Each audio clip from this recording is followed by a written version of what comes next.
प्यारे बहन और भाइयों, मेरा नमस्कार स्वीकार हो। देखिए, आज हम आपको आध्यात्म क्षेत्र में बताएंगे कि चित्त का बीज क्या है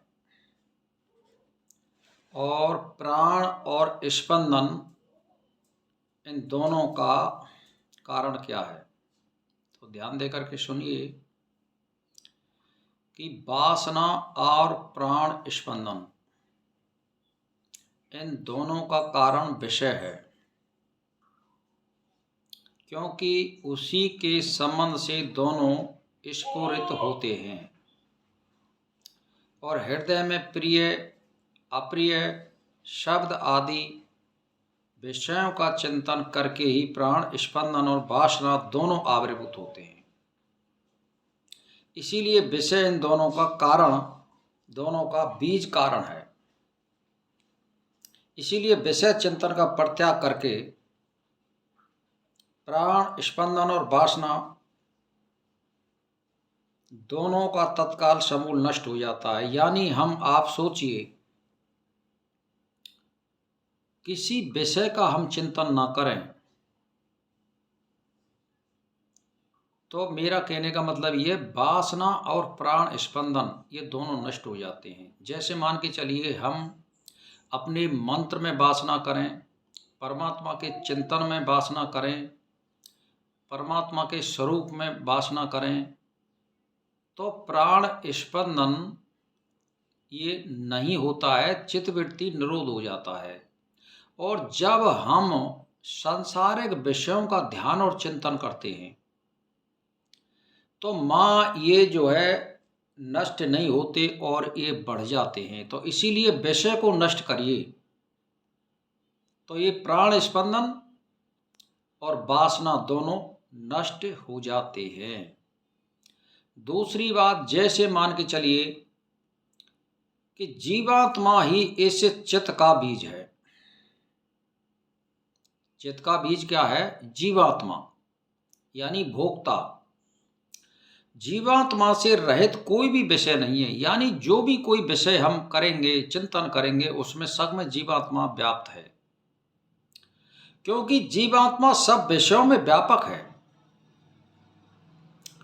तो मान के चलिए, समस्त वासनाओं का अत्यंत अभाव होने पर निर्विकल्प समाधि से परम पद रूप परमात्मा की प्राप्ति होती है। निर्विकल्प समाधि का मतलब है निर्विषय परमात्मा का ध्यान करना।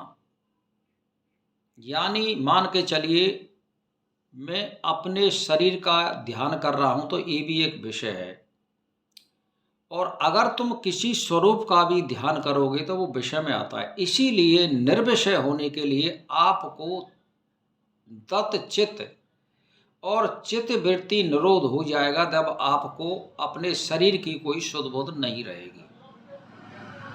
उसको निर्विकल्प समाधि कहते हैं। इसीलिए परमात्मा के ध्यान और चिंतन में ऐसे खो जाइए कि हमें पता ही नहीं लगे हम कहाँ गए, क्या हो रहा है, समाधिस्थ हो जाते हैं। तो इसीलिए भाई और बहनों, में तो एक ही बात कहना चाहता हूँ, ज़्यादा आडंबर में मत पड़िए, अभ्यास करिए, सुसंस्कार गेरिए, आदत गेरिए अच्छे कर्मों को करने के लिए। एक क्रमबद्ध लयबद्ध बना लीजिए कि सुबह हमें 3 बजे क्या करना है, और 3:30 बजे क्या करना है, और 4 बजे क्या करना है, 4:30 बजे क्या करना है, और 5 बजे क्या करना है। तो कब स्नान करना है, कब हमें अपने मंत्र का जाप करना है, और प्राणायाम करना है, आसन करने हैं, घूमना है, ये सारी प्रक्रिया को आप क्रमबद्ध कर लो।